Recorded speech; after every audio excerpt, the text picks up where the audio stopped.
আসসালামু আলাইকুম চাচা। হ্যাঁ কি কইতেছে কিনে মামা কি কইতেছো?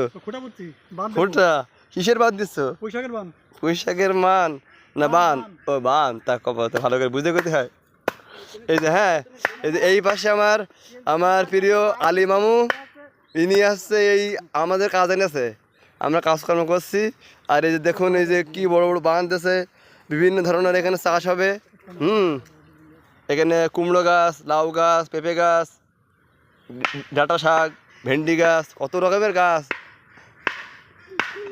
আর ওই যে আমার ছোটো ভাই, দেখুন ওখানে খেলা করছে কাদা মাটি, ছোটোবেলা আমরা কত খেলা করেছি। ভেন্ডি গাছ বাঁধতেছে, মিথ্যা কথা বলছে কেন? ও ভেন্ডি গাছ বাঁধতে পারে, এই বাঁধতেছে বড় বড় হয়, বাঁধ দিলে এত থাকবে। বাঁধ দিলে ভালো, এই বড় বড় একটা ভেন্ডি হবে, দেখা যাচ্ছে বানে নাকি ভালো ভেন্ডি হয়। ও হ্যাঁ